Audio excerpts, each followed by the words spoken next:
how you are staying poor and you are allowing it to happen. I'm going to share with you today what it means to earn money. Here we go. First of all, minimum wage in the UK. I think it's about £10.41 now. Now, how the hell someone survives on that, I've no idea. But there's a problem. And the problem is the government add wage increases, so wage inflation, to the inflation number. This is why you see the NHS and the government reluctant to pay them more, or the student doctors and the government reluctant to pay them more, because all of that affects inflation. So they need to keep the inflation down, or the economy just dies, quite frankly. So look, I have some wonderful calculations here based on the UK minimum wage. And like I said, how people survive just on minimum wage, I have no idea.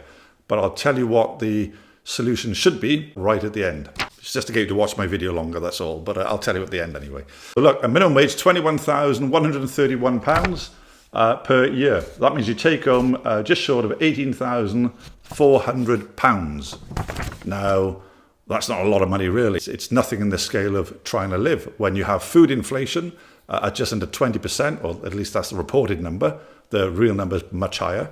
I went in the shop the other day and something was like 35 pence. I can't remember what the item was, but 35 pence. The next day it was 80 pence. And that's a bit more than 19-20% inflation increase, right, on food. I'm going to run through some numbers here. All of these are UK averages. So you pay £2,740 tax. So average rent is just over £800 a month. Electric, £150. Petrol, £220. And we go down the list to £300 for car finance. Then you have petrol costs. Of course, you have Christmas presents and birthday presents and clothes, which is only £1,000 a year for clothes. Maybe there's a gym membership in there. But I've included all of these standard averages, UK averages, when it comes to just living a basic life, paying your bills, getting by. And it all amounts to £25,164, plus your clothes, plus your gifts, plus your gym membership, plus your car maintenance. And that's without childcare, without meals out or treating the missus to something.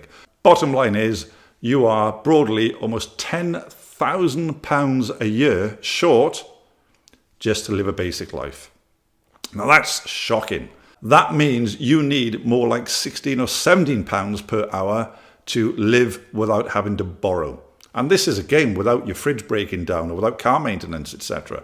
Now that means you have to look at other ways to earn income. Now, one of the best ways, and from a recent survey I did, around 70% people said they don't want to give up their job because they like their job, or they like the security of having a fixed amount every month coming through, but they would like a side income.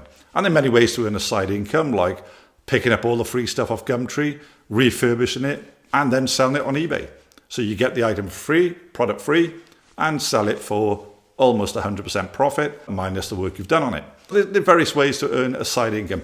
Launch your own brand on something, and just create that extra bit. But one thing you should really focus on is upskilling. So if you are on minimum wage, there might be a reason you're on minimum wage. You undervalue yourself. Could be one. Number two could be because you don't have the skills to progress a career. Get the skills, learn how, ask the questions, and be curious. Number three, so hang around the people that know more than you. Maybe it's in a different sector. Maybe it's in the same career path you're in. They've just got more skills, but learn from them. Like I did in martial arts times, was I always trained with a black belt because that's how I learned. I get my ass kicked. Sometimes I kick their ass as I got better, of course. So it's a cliche saying of learn from the best. And that's the way of doing it. The bottom line is you cannot survive on minimum wage. The challenge you have is wages get added to inflation. The solution is launch a side business, and you can do that. Now, I started my company at the age of 19. I sold it 32 long years later. I had 140 odd staff, and I sold it for just short of £20 million. So I was fortunate enough to work my balls off from nothing, build something over decades, suffer the ups and downs, and sell, and now I share my knowledge with everybody that I can. So please, on that note, please do subscribe, because that's what motivates me to make more of these videos and to share more of my experiences and, more importantly, my know-how. Thank you very much.